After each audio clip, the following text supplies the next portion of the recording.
Hello learners, एक बार फिर से आपका बहुत बहुत स्वागत है यंगस्ली क्लासेस में। तो हमारा जो ये सीरीज चल रहा है जिसमें कि मैं आप लोग के लिए वन लाइनर्स लेके आ रहा हूँ, फैक्ट्स लेके आ रहा हूँ। इसी सीरीज़ में जो आपका यूजीसी ने दिसंबर 2025 है उसके लिए बहुत इंपॉर्टेंट एक ये पर्टिकुलर वीडियो होने वाला है जिसमें हम बुक्स और राइटर्स को डिस्कस करेंगे, ईयर्स को डिस्कस करेंगे कि कौन से साल में वो किताब या वो काम उन्होंने किया और कौन से राइटर का कौन सा काम है। आपका सब्जेक्ट अगर शिक्षा शास्त्र है या फिर पेपर वन में भी अगर आप पेपर वन के लिए भी मेरे साथ जुड़े हुए हैं तो आपके लिए बहुत इंपॉर्टेंट होने वाला है ये वीडियो, क्योंकि एक ही वीडियो में सारे बुक्स और राइटर्स के नाम और साथ ही साथ मैं बुक के बारे में भी बताऊंगा कि उस बुक में उस राइटर ने क्या जो है मैसेज कन्वे किया है या क्या बताना चाहे उस बुक के जरिए। तो जुड़े रहिए अच्छे से इस वीडियो के जरिए। हम ये 24 बुक्स और उनके राइटर्स और पब्लिशिंग ईयर किस ईयर में वो आया है उसको जो है हम देखने वाले हैं।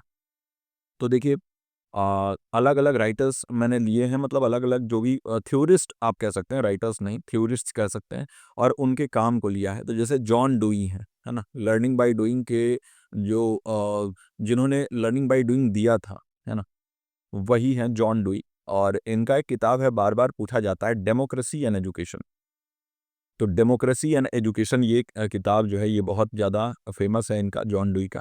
लोकतांत्रिक शिक्षा का दार्शनिक आधार, शिक्षा को सामाजिक प्रगति का माध्यम बताया इन्होंने। इन्होंने बोला कि एजुकेशन जो है सोसाइटल जो डेवलपमेंट है उसका आधार है, उसका बेस है एजुकेशन, इसलिए एजुकेशन बेहतर होना चाहिए। एक इनकी किताब आई एक्सपीरियंस एंड एजुकेशन 1938 का, अनुभव आधारित प्रगतिशील शिक्षा का प्रतिपादन इन्होंने किया। इन्होंने बताया कि ट्रेडिशनल जो हमारा नॉलेज था और उसके कॉन्ट्रास्ट में प्रोग्रेसिव शिक्षा जो है, इन दोनों को इन्होंने तुलना की और बताया कि प्रोग्रेसिव एजुकेशन कैसे ज़्यादा बेहतर है। एक इनका काम है the child and the curriculum, बच्चे के अनुभव और पाठ्य चर्चा में संतुलन का सिद्धांत उन्होंने इसमें दिया।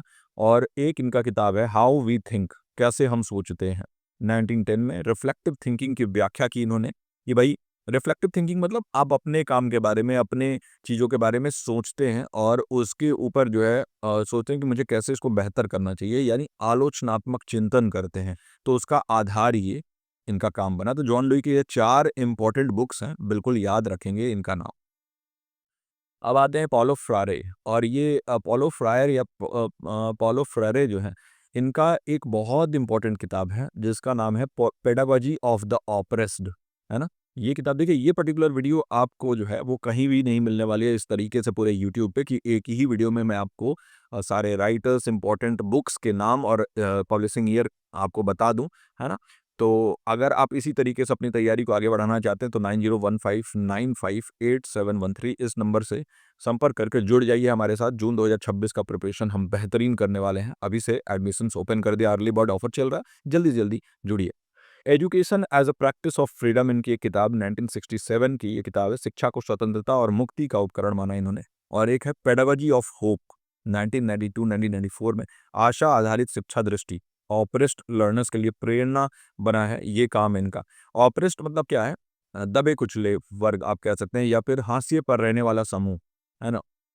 इसमें आ जाते हैं ऑप्रेस्ड में विमेन, क्योंकि विमेन को कई बार बहुत बहुत अरसों तक पढ़ाई से रोका गया। इसके अलावा जो ऐसे समूह जो कि वंचित रह गए हैं पढ़ने से, जो ट्राइबल्स हैं वो, है ना? हमारे यहाँ पे जो निचली जाति में जो आते हैं, है ना? शेड्यूल कास्ट जिसे हम कहते हैं, शेड्यूल ट्राइब्स जिसे हम कहते हैं, तो ये सभी लोग ऑप्रेस्ड लोग हैं, इनको बहुत दबाया गया है अरसों तक।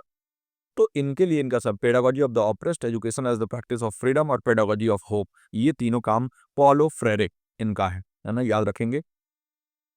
जीन पियाजे का नाम आप नहीं भूल सकते हैं। जीन पियाजे जो है जिन्होंने स्टेजेस ऑफ डेवलपमेंट बताया था ना, sensory motor stage, pre operational stage, concrete operational stage और फॉर्मल ऑपरेशनल स्टेज, एसपीसीएफ के नाम से हम जिसे जानते हैं।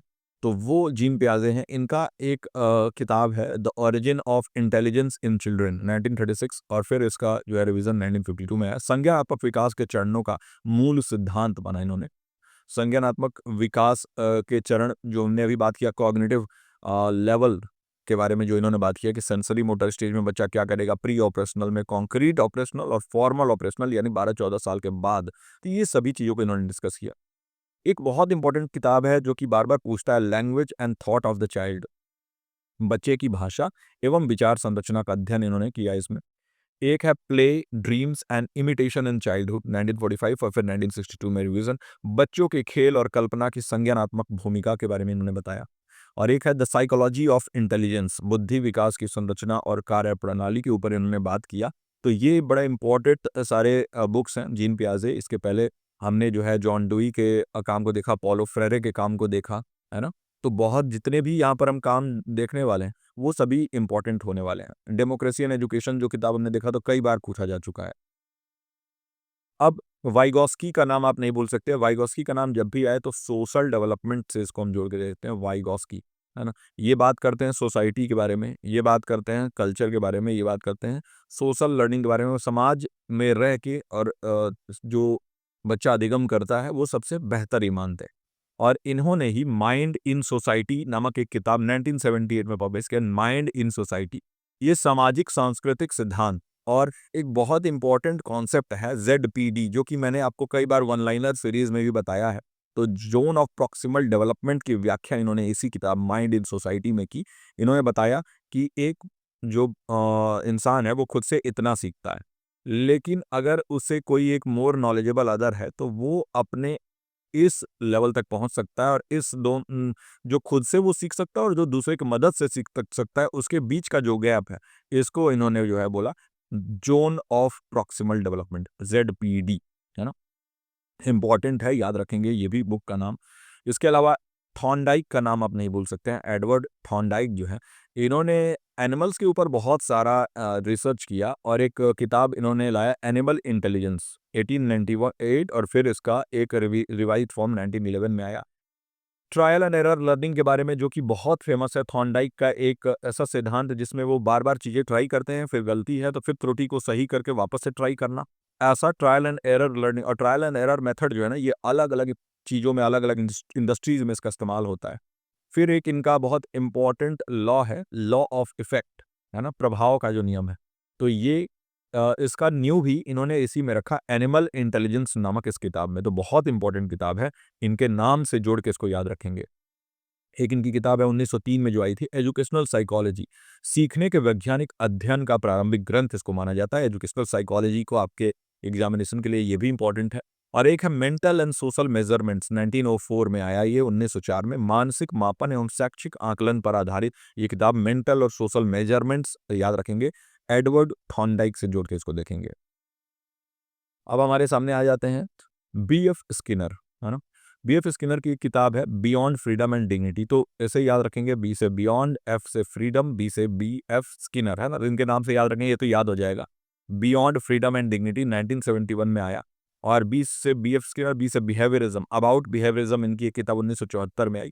अच्छा, बियॉन्ड फ्रीडम एंड डिग्निटी व्यवहारवाद की सामाजिक प्रासंगिकता के ऊपर थी। रीइंफोर्समेंट पर इन्होंने जोर दिया था इस किताब के जरिए। वही अबाउट बिहेवियरिज्म में ये व्यवहारवाद के सिद्धांतों की स्पष्ट व्याख्या करते हैं, है ना। और एक इनकी किताब 1948 में आई थी, वार्डन 2। ये व्यवहार यानी बिहेवियर पर आधारित आदर्श समाज का काल्पनिक चित्रण इन्होंने किया कि अगर व्यवहारवाद पूरे समाज में आ जाए तो एक आदर्श समाज जो है वो कैसा होगा, है ना। उसके बारे में इन्होंने बात की है, मॉडल सोसाइटी कैसा होगा। फिर एक नाम आता है बेंजामिन ब्लूम। बेंजामिन ब्लूम जो है ये टैक्सोनॉमी ऑफ एजुकेशनल ऑब्जेक्टिव्स नामक एक किताब इन्होंने लाया 1956 में। और ब्लूम की टैक्सोनॉमी आप कैसे भूल सकते हैं, है ना। ब्लूम की टैक्सोनॉमी जो आया था वो इसी किताब के जरिए, टैक्सोनॉमी ऑफ एजुकेशनल ऑब्जेक्टिव्स। ये कॉग्निटिव डोमेन की प्रसिद्ध 6 स्तरीय वर्गीकरण प्रणाली, नॉलेज टू इवेल्युएशन, नॉलेज कॉम, सबसे इन्होंने बताया केसिया से कि नॉलेज हो गया, नॉलेज के बाद इन्होंने कॉम्प्रिहेंशन बोला, इसके बाद से एनालिसिस, है ना, एनालाइज किया, फिर सिंथेसाइज किया और फिर इवैल्यूएट किया, है ना। तो ये इन्होंने बताया केसी आसे का एक नियम, 6 स्तरीय नियम, है ना। तो ये जो है आपका टैक्सोनॉमी ऑफ एजुकेशन ऑब्जेक्टिव्स 1956 में बेंजामिन ब्लूम द्वारा ये किताब जो है आया। और ये बहुत माइलस्टोन साबित हुआ। आज भी लर्निंग के लिए बताया जाता है कि सबसे मेमोरी लेवल का जो स्तर है वो नॉलेज है, इसके बाद हम कॉम्प्रिहेंशन करते हैं, उसके बाद से आप एनालाइज करते हैं, सिंथेसाइज करते हैं, इवेलुएट करते हैं, है ना। ये बहुत इंपॉर्टेंट टैक्सोनॉमी जो है ये ब्लूम ने दिया था, है ना। तो ये हो गया। इसके बाद बढ़ते हैं जेरोम ब्रूनर। जेरोम ब्रूनर एक बहुत इंपॉर्टेंट नेम है। और इनका एक किताब है द प्रोसेस ऑफ एजुकेशन, 1960 में आया। शिक्षा को संरचनात्मक रूप से समझने वाली मुख्य पुस्तक, है ना। यानी कि अगर हम बात करें शिक्षा को एक संरचनात्मक रूप से समझने के लिए, तो उसके लिए सबसे मुख्य पुस्तक द प्रोसेस ऑफ एजुकेशन 1960 में आया। एक इनकी किताब toward a theory of instruction 1966 में। स्कैफोल्डिंग वाला जो कॉन्सेप्ट आया था, ये ब्रूनर ने ही दिया था। स्कैफोल्डिंग मतलब टेम्पररी सपोर्ट। जब आप साइकिल चलाना सीखते हैं तो आपके अभिभावक, आपके माता-पिता या आपके भाई-बहन जो भी आपको पीछे से टेम्पररी सपोर्ट देते हैं, जब आप सीख जाते हैं तो धीरे से वो सपोर्ट हटा दिया जाता है। वैसे ही क्लासरूम में टीचर भी करता है, कोई स्टूडेंट को कोई कॉन्सेप्ट नहीं आता, तो हल्का-सा उसको पुश करने के लिए थोड़ा-सा सपोर्ट करना, इसको हम स्कैफोल्डिंग कहते हैं। Toward a theory of instruction नामक किताब में ही ये कॉन्सेप्ट के बारे में इन्होंने बात किया। स्पाइरल करिकुलम के बारे में इन्होंने बात किया, क्या होता है? ऐसा पाठ्यक्रम, सर्पिल पाठ्यक्रम इसको हम हिंदी में कहते हैं। कि इन्होंने बताया कि देखिए जटिलता जो है ना, जो उसको आप धीरे-धीरे बढ़ाइए और ऐसे करके करिकुलम ले चलिए कि रिवीजन भी होता रहे। यहाँ से आपने कॉन्सेप्ट सिखाया, एक बार रिवीजन किया और जटिलता हल्की-सी बढ़ा दी, फिर थोड़ी-सी कॉम्प्लेक्सिटी बढ़ा दी, थोड़ी-सी बढ़ा दी कॉम्प्लेक्सिटी यानी जटिलता। तो इसके बारे में इसी किताब में, तो बहुत इंपॉर्टेंट किताब निकल के आता है, toward a theory of instruction 1966 में आया था।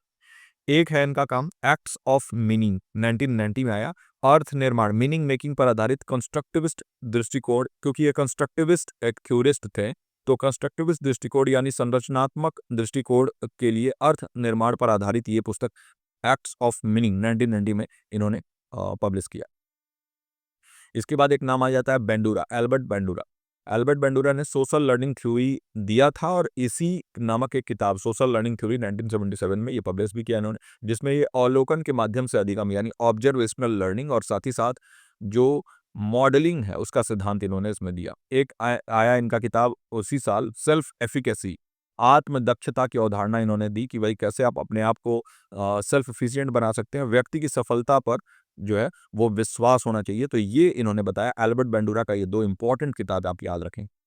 देखिए कितना सहूलियत आपके लिए हो गया है, सारी चीज़ें मैं एक जगह प्रोवाइड कर दे रहा हूँ। वीडियो अगर आपको अच्छा लग रहा है, ये कॉन्सेप्ट आपको अच्छा लग रहा है, तो काइंडली वीडियो को अभी के अभी लाइक कर दीजिए। देखिए आपके एक लाइक से बहुत कुछ होता नहीं है, बस मुझे मोटिवेशन मिलता है ऐसे और वीडियोज़ बनाने के लिए और साथ ही साथ यूट्यूब इस काम को और लोगों तक पहुँचाता है, जिससे हमारी छोटी-सी कम्युनिटी और बड़ी बनती है। बाकी एक मॉन्टेसरी मेथड नाम से मेथड आपको याद ही होगा, उसी नाम से किताब मारिया मॉन्टेसरी ने लाया। मारिया मॉन्टेसरी के बारे में हम बात करें, द मारिया मॉन्टेसरी ने द मॉन्टेसरी मेथड नामक एक किताब 1912 में लाया। बाल केंद्रित शिक्षा पर आधारित, चाइल्ड सेंटर्ड एजुकेशन पर आधारित था और प्रिपेयर्ड इन्वायरमेंट की परिकल्पना की इन्होंने कि कैसे हम एक ऐसा वातावरण तैयार कर सकते हैं जिससे बच्चा खुद से चीज़ों को करे। हैंड्स ऑन लर्निंग के बारे में इन्होंने बात किया था, है ना? जो जॉन डूई भी बात करते हैं हैंड्स ऑन लर्निंग के बारे में। अच्छा, अगर आपको आप सभी को अगर याद होगा, एक मॉन्टेसरी स्कूल्स बहुत ज़्यादा फेमस हो गए थे। हमारे इंडिया में भी बहुत सारे स्कूल मॉन्टेसरी स्कूल्स खुले हुए थे, है ना? वो इसी मेथड पर आधारित था। मतलब उनका काम तो यही था, लेकिन भले ही वो लागू ना हो पाता हो, इम्प्लीमेंट ना हो पाता हो। एक इनका पुस्तक द एब्जॉर्बेंट माइंड 1949 में आया। बच्चों की मानसिक ग्रहणशीलता और डेवलपमेंटल पीरियड्स के बारे में इन्होंने बात किया। बच्चों पर आधारित बहुत काम ये करती थी। द मारिया मॉन्टेसरी नामक मारिया मॉन्टेसरी नाम था इनका और इनके ये 2 इम्पोर्टेंट पुस्तक का नाम याद रखिए। टाइलर का नाम आपने सुना होगा, राल्फ टाइलर। टाइलर की किताब the basic principle of curriculum and instruction 1949 में आया, है ना? टाइलर का मॉडल आपको याद होगा, अगर आप शिक्षा शास्त्र के स्टूडेंट हैं तो। ऑब्जेक्टिव्स, ऑब्जेक्टिव्स से फिर लर्निंग एक्सपीरियंस, लर्निंग एक्सपीरियंस से ऑर्गेनाइजेशन और इसके बाद इवैल्यूएशन, OLOE, ओलो, है ना? तो ये ऑब्जेक्टिव लर्निंग एक्सपीरियंस, ऑर्गेनाइजेशन और इवैल्यूएशन, ये टाइलर का मॉडल जो है, ये इन्होंने जो है वो इसी किताब basic principle of curriculum instruction से जो है ये आया है। बहुत इंपॉर्टेंट मॉडल है टाइलर का मॉडल, आपने ज़रूर पढ़ रखा होगा। टाबा, टाबा का भी नाम आपने सुना होगा, हिल्डा टाबा, है ना? टाइलर टाबा का नाम एक ही साथ आता है। हिल्डा टाबा ने करिकुलम डेवलपमेंट नाम की एक किताब लाई। Curriculum development theory and practice 1962 में आया था ये। इंडक्टिव करिकुलम मॉडल और ग्रास रूट अप्रोच के ऊपर बेस्ड था, है ना? बहुत इन्होंने बताया कि भाई हम करिकुलम को धीरे-धीरे इंड्यूस कर करके उसमें ऐड करते हुए आगे बढ़ें। ग्रास रूट से नया ही एक करिकुलम चालू करें। हम किसी चीज़ का आधारशिला ना बनाएँ बल्कि खुद ही उस आधार को तैयार करें। तो curriculum development theory and practice 1962 में हिल्डा टाबा द्वारा लाया गया था। कोलबर्ग का नाम आप कैसे भूल सकते हैं? मोरल डेवलपमेंट के लिए सबसे बड़ा जो नाम आता है वो आता है लॉरेंस कोलबर्ग का और इनका एक किताब essays on moral development volume 1 और वॉल्यूम 2। वॉल्यूम 1 मतलब पहला उसका जो पार्ट है और वॉल्यूम 2 मतलब दूसरा पार्ट है। 1981 और 1984 में रेस्पेक्टिवली ये आया। नैतिक विकास के 6 चरण इन्होंने बताए, है ना, मोरल डेवलपमेंट के 6 स्टेजेस बताए। और न्याय आधारित नैतिकता, है ना, यानी कि नैतिकता के बारे में इन्होंने बात किया, एथिक्स के बारे में बात किया, लॉ बेस्ड, है ना, लॉ बेस्ड एथिक्स की किसी के साथ भी जो है ना समरूपता चाहिए, इक्वालिटी नहीं इक्विटी चाहिए, इक्विटी के बारे में बात किया इन्होंने, है ना। हाँ, कोलबर्ग का मोरल डेवलपमेंट आप बिल्कुल नहीं भूल सकते हैं, वो 6 चरण जो है आप बिल्कुल नहीं भूल सकते हैं, है ना। अ, आप अगर मैं आपको बताऊं तो जैसे एक होता है जैसे फियर के ऊपर जो हम काम करते हैं ना, और एक होता है गिल्ट वाला, है ना, डाउट वाला। बहुत सारी इसमें अलग अलग इन्होंने 6 चरणों में इन्होंने बात किया था कि कई बार हम जो है ना मोरालिटी को कैसे देखते हैं। देखिए, मोरालिटी को देखने का अलग अलग नज़रिया होता है, मोरालिटी के अलग अलग नज़रिया होता है। क्या क्या होता है इसके बारे में हम बात करते हैं। देखिए, जैसे मान लीजिए कि कई बार हम क्या करते हैं ना कि मोरल डेवलपमेंट में क्या होता है, क्या देखने को मिलता है कि हमें खुद से लगता है ना कि ये काम गलत है। तो एक तो ये चीज़ हो गई, और कई बार हम डर के मारे चीज़ें नहीं करते। मान लीजिए आप ट्रैफिक पर जाते हैं और ट्रैफिक पर जाके आप सिग्नल नहीं तोड़ते हैं, तो क्यों नहीं तोड़ते हैं? इंडिया में तो खास तौर से आपको वहाँ पर जो है ना वो अपना कुछ बड़प्पन नहीं दिखाता, आपको लगता है कि चालान ना कट जाए। तो उस चालान से बचने के लिए आप करते हैं, तो इसके लिए अलग स्टेज बताया हुआ है। आप जो है अगर चीज़ें खुद से कर रहे हैं, बेहतरी के लिए कर रहे हैं, तो वो अलग स्टेप बताया है ना? तो इसमें देखिए अलग-अलग लेवल्स इन्होंने बताया था। प्री कन्वेंशनल लेवल यानी पूर्व परंपरागत स्तर इन्होंने बताया, प्री कन्वेंशनल लेवल। इसमें इन्होंने 2 स्टेजेस बताए, चरण 1 और चरण 2 जो है ना, स्टेज 1 और स्टेज 2 इन्होंने बताया। हाँ, तो ये हो गया कि भाई यहाँ पर इन्होंने बताया ना कि एक तो आपको दंड, है ना? पनिशमेंट और आज्ञा पालन अभिमुखता, यानी आप या तो आप पनिशमेंट के डर से व्यक्ति सही गलत का निर्णय कर सकता है, या फिर आज्ञा पालन के डर से आज्ञा पालन के लिए। तो निर्णय केवल दंड के भय भय से करता है, वो स्टेज 1 है। दूसरा जो चरण है ना, इसमें स्वार्थ एवं लाभ अभिमुखता होता है। तो अपने स्वार्थ के लिए व्यवहार, अपने व्यक्तिगत लाभ के लिए आप करते हैं। इसके बाद कन्वेंशनल लेवल आता है जहाँ पर आप अच्छा मतलब हम कहते हैं ना गुड बॉय गुड गर्ल, वो वाला लेवल है। अच्छे अच्छे बालक अच्छा बालिका आप बनना चाहते हैं, है ना। तो वो वाली चीज़ है कि व्यक्ति दूसरों की स्वीकृति के लिए कि भाई मैं ऐसा करूंगा तो मेरे मम्मी पापा कहेंगे कि अरे ये तो बहुत अच्छा लड़का है, मेरा समाज कहेगा ये तो बहुत अच्छा लगता है। तो ये चरण जो है ना, ये तीसरा चरण है। और चौथा जो लेवल है ना, वो आप कानून के डर से, जो हम बात कर रहे थे अभी, कानून के डर से करते हैं या सामाजिक व्यवस्था ऐसा बना हुआ है कि आप करते हैं, तो सामाजिक नियम कानून और व्यवस्था को बनाए रखने हेतु जो आप नैतिकता दिखाते हैं वो।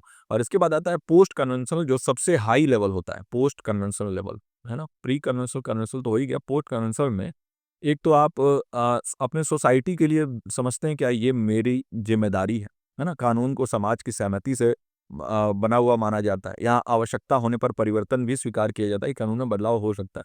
और एक होता है जिसे हम कहते हैं यूनिवर्सल एथिकल प्रिंसिपल, सार्वभौमिक नैतिक सिद्धांत। तो उसमें क्या कहते हैं, नैतिक निर्णय सार्वभौमिक सिद्धांत जैसे लॉ, जस्टिस, इक्वालिटी, इक्विटी, मानव गरिमा पर आधारित ये सारी चीजें होती हैं। ये सबसे हायर लेवल होता है। तो ये सभी लेवल्स के बारे में लॉरेंस कोलबर्ग ने बात किया था एसेज ऑन मोरल डेवलपमेंट में, है ना, नैतिक तर्क पर आधारित। जीन जैक्स रूसो, ये नाम आप नहीं भूल सकते हैं। इनका एक बहुत इंपॉर्टेंट काम है एमिली, और या फिर ऑन एजुकेशन। नेचुरलिज्म की सर्वोत्तम पुस्तक माना जाता है, प्रकृतिवाद का सबसे बेहतरीन पुस्तक माना जाता है। नेगेटिव एजुकेशन के बारे में इन्होंने बात किया, विकास चरण के बारे में इन्होंने बात किया। जीन जैक रूसो का किताब एमिली और ऑन एजुकेशन, है ना। फिर आता है जोएन हेनरिक पेस्टोलॉजी, पेस्टोलॉजी के नाम से ही इनको जाना जाता है।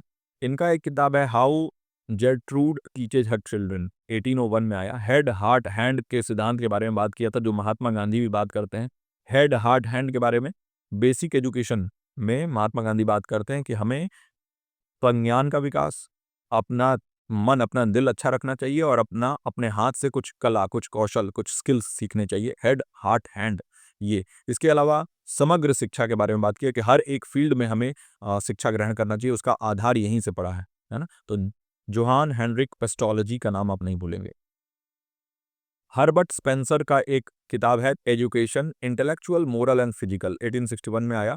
इन्होंने बताया कि knowledge as of most what knowledge of most worth, यानी कौन सा ज्ञान सबसे ज्यादा कीमती है। समाज उपयोगी शिक्षा का सिद्धांत इन्होंने इसमें दिया। स्पेंसर से इसको जोड़ के आप याद रखेंगे।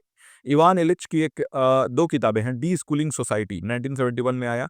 स्कूल केंद्रित शिक्षा को चुनौती देता है। ये कहता है कि होम स्कूलिंग सबसे बेहतर, आप खुद से घर से अपने बच्चों को पढ़ा सकते हैं। आज भी बहुत लोग हैं जो कि बच्चों को स्कूल ही नहीं भेजते हैं, है ना, और बड़े बड़े लोग हैं होम स्कूलिंग कराते हैं। स्कूल केंद्रित शिक्षा को चुनौती देते हैं।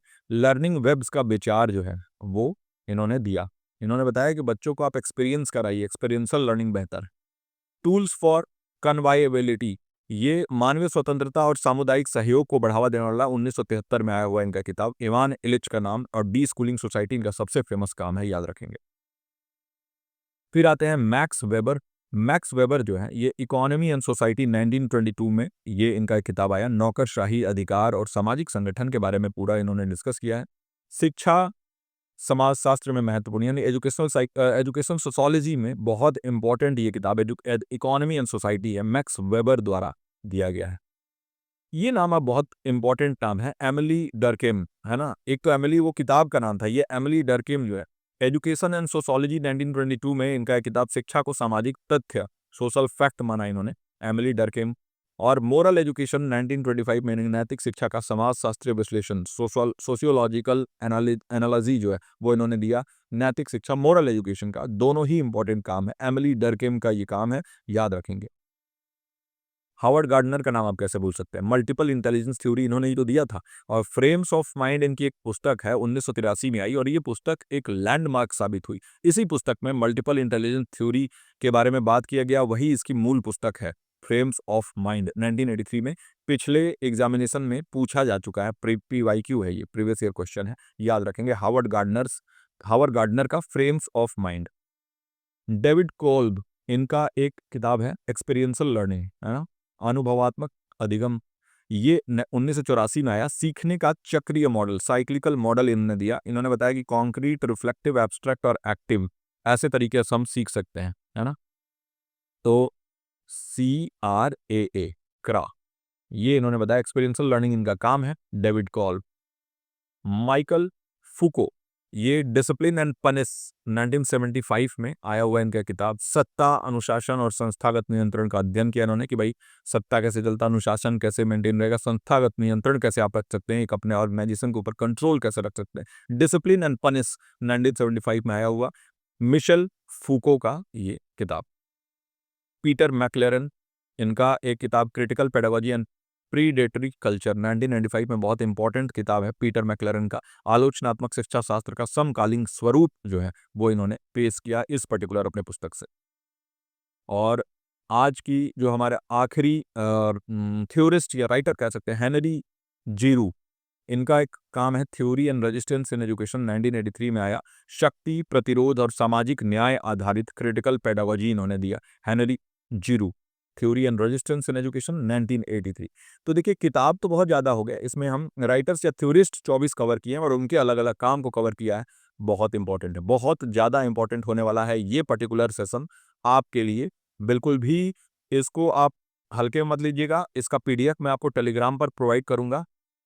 टेलीग्राम का लिंक नीचे डिस्क्रिप्शन में दिया हुआ है, डिस्क्रिप्शन खोलिए, वहां से टेलीग्राम पर हमें फॉलो करिए और वहां से इस पर्टिकुलर लेक्चर को डाउनलोड करिए। डाउनलोड करने के बाद से आप एक बार उसको रिवीजन जरूर करिएगा।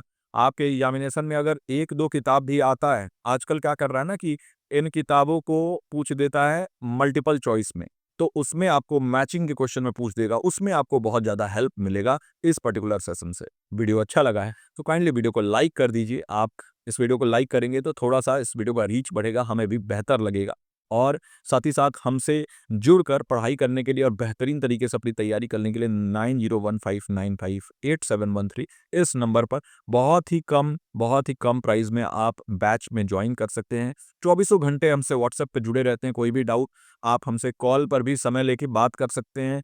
तो इतना ज़्यादा पर्सनलाइजेशन लर्निंग में जो है ना अभी कोई भी आपको प्रोवाइड नहीं करेगा, पूरे यूट्यूब पर बात कर रहा हूँ, है ना। तो आप जुड़िए, बेहतरीन तैयारी करिए हमारे साथ। बाकी मैं मिलता हूँ आपसे अगले क्लास के साथ। टिल देन आप अपना और अपनों का ख्याल रखिए।